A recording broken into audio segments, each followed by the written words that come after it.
রবিন, খালেদা জিয়ার air ambulance যাত্রা বিরতি শেষে কাতার থেকে যাত্রা শুরু করেছে বেশ আগেই। এখনকার আপডেট কি আমাদের একটু জানাবেন?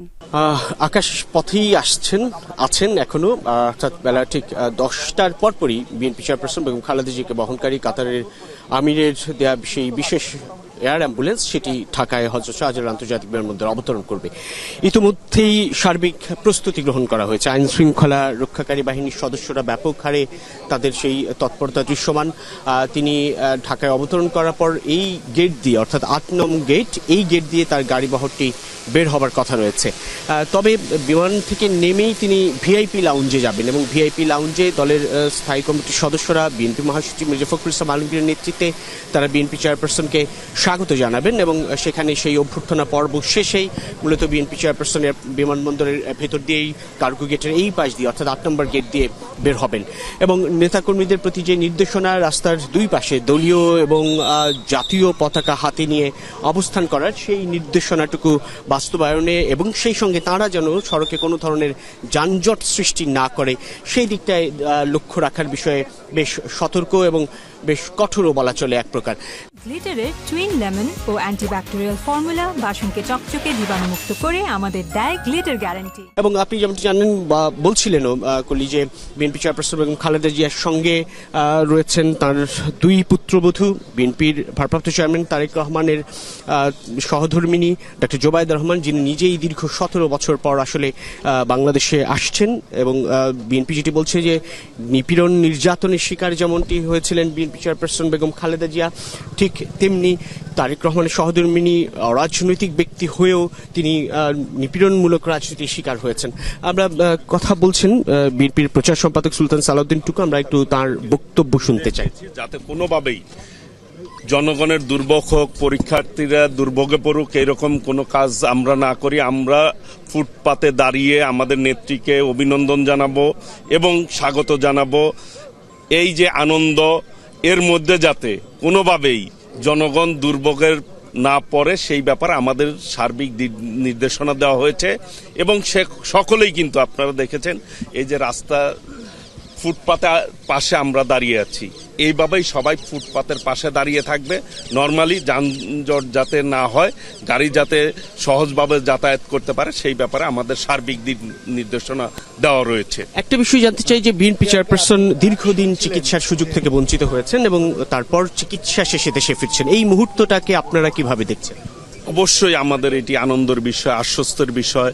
দেশনেত্রী বেগম খালেদা জিয়া গণতন্ত্রের মা, যিনি দীর্ঘ 9 বছর আন্দোলন করে এই দেশে সংসদীয় গণতন্ত্র প্রতিষ্ঠা করেছে, সেই গণতন্ত্র বিগত দিনে স্বৈরাচার ফ্যাসিবাদ ধ্বংস করেছিল, সেই গণতন্ত্রের আলোর মুখ কিন্তু বাংলাদেশের মানুষ দেখতে পাচ্ছে। দেশনেত্রীর এই আগমনে গণতন্ত্র এক ধাপ এগিয়ে যাবে দেশবাসী, এটাই মনে করছে।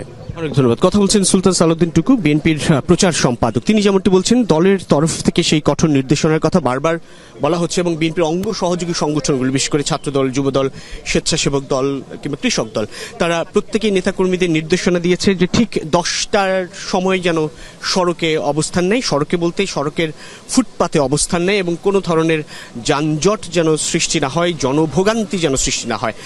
একটু জানিয়ে রাখি কলি যে বিএনপি চেয়ারপারসন বেগম খালেদা জিয়ার সঙ্গে তার ব্যক্তিগত চিকিৎসক ডাক্তার AJM জাহিদ হোসেন, যিনি তার সফর সঙ্গী হয়েই গত 7 জানুয়ারি লন্ডনে গিয়েছিলেন, তিনিও রয়েছেন বিএনপি চেয়ারপারসনের চিকিৎসায় গঠিত বিশেষজ্ঞ মেডিকেল বোর্ড, যেটি ঢাকার মেডিকেল বোর্ড ছিল, সেই মেডিকেল বোর্ডের প্রধান শাহাবুদ্দিন তালুকদার, তাঁরা দুজনই আছেন এবং সেই সঙ্গে বিএনপি চেয়ারপারসনের চিকিৎসায় সার্বক্ষণিকভাবে দীর্ঘ সময় ধরেই বলা চলে নিয়োজিত ছিলেন বা চিকিৎসা সেবা কার্যক্রমের সঙ্গে জড়িত ছিলেন বিএনপির ভারপ্রাপ্ত চেয়ারম্যান তারেক রহমানের সহধর্মী ডক্টর জোবায়দা রহমান, তারা রয়েছেন।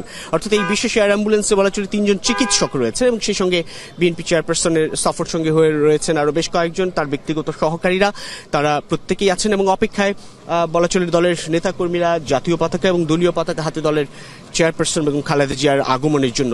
খানিক আগেই বিএনপি মহাসচিব মির্জা ফখরুল ইসলাম আলমগীর ভিআইপি গেট দিয়ে প্রবেশ করেছেন এবং তিনি যাওয়ার আগেই গণমাধ্যমের সঙ্গে কথা বলছেন। তিনি যেমনটি বলছেন যে প্রায় 4 মাস পর চিকিৎসা শেষে বিএনপি চেয়ারপারসন দেশে ফিরছেন এবং খানিকটা সুস্থ, তুলনামূলক মূলক অর্থে সুস্থ, যদি যথাসময়ে তার বিদেশে উন্নত চিকিৎসার যেই দাবি দীর্ঘদিন ধরে বিএনপি করে আসছিল বিশেষায়িত হাসপাতালে, সেই চিকিৎসার সুযোগ যদি মিলত তাহলে এই সুস্থতার পরিমাণ হয়তো আরও বেড়ে যেত। কিন্তু বিলম্বের পরেও বিদেশি চিকিৎসা নিতে পেরেছেন বিশেষজ্ঞ চিকিৎসকদের তত্ত্বাবধানে কিংবা লন্ডনের সেই বিশেষায়িত হাসপাতাল দ্য লন্ডন ক্লিনিকে। সেই চিকিৎসার ফলে তিনি ঝুঁকিমুক্ত নন, কিন্তু শারীরিক অবস্থার উন্নতি ঘটেছে এমনটি বলছিলেন নেতারা। এবং বিএনপি মহাসচিব যেটি বলছেন যে খালেদা জিয়ার এই দেশে ফেরা, চিকিৎসা শেষে দেশে ফেরা, এটি বাংলাদেশের গণতন্ত্রের পথকে আরও বেশি সহজ করবে, আরও বেশি মসৃণ করবে এমন প্রত্যাশার কথা বলেছেন। দলের স্থায়ী কমিটির যে সকল সদস্যরা রয়েছেন তারা মূলত বিমানবন্দরের ভিআইপি গেট দিয়ে প্রবেশ করবেন এবং বিএনপি চেয়ারপারসন বেগম খালেদা জিয়া যখন অবতরণ করবেন তাকে বহনকারী সেই এয়ার অ্যাম্বুলেন্স সেটি অবতরণ করার পর ভিআইপি গেটে বিএনপি চেয়ারপারসনকে দলের শীর্ষ নেতৃবৃন্দ স্বাগত জানাবেন। তার ব্যক্তিগত নিরাপত্তায় যে সিএসএফ অর্থাৎ চেয়ারপারসন সিকিউরিটি ফোর্স সেসব সদস্যরা রয়েছেন। এখানটাতে অন্তত দেখা যাচ্ছে আইন শৃঙ্খলা রক্ষায় সিভিল এভিয়েশনের যেসব নিরাপত্তা কর্মীরা, পুলিশ সদস্যরা, র্যাপিড অ্যাকশন ব্যাটালিয়ন সহ আনসার সদস্যরা, প্রত্যেকটি আইন শৃঙ্খলা রক্ষাকারী বাহিনীর সদস্যদের সেই তৎপরতা দৃশ্যমান। অপেক্ষা আসলে কখন বিএনপি চেয়ারপারসন দেশের মাটিতে চিকিৎসা শেষে, যেই চিকিৎসার জন্য আসলে দীর্ঘকাল ধরে বিএনপি চেয়ারপারসনের পরিবার দাবি জানিয়ে আসছিল কিন্তু বারবার প্রত্যাখ্যাত হয়েছিল বিগত সরকারের আমলে, পরিবর্তিত পরিস্থিতিতে যে চিকিৎসার সুযোগ মিলেছে, বিদেশে উন্নত চিকিৎসা, সেটি শেষ করে তিনি দেশে ফিরবেন। সেই অপেক্ষায় নেতৃবৃন্দ, সাধারণ নেতৃবৃন্দ থেকে শুরু করে প্রত্যেক শ্রেণীর নেতৃবৃন্দ, এবং তারা আশা করছেন আগামী রাজনীতিতে বিএনপি চেয়ারপারসনের দেশে ফেরা অন্যতম গুরুত্বপূর্ণ ভূমিকা পালন করবে। অনেক তথ্য দিলেন রবিন, অসংখ্য ধন্যবাদ।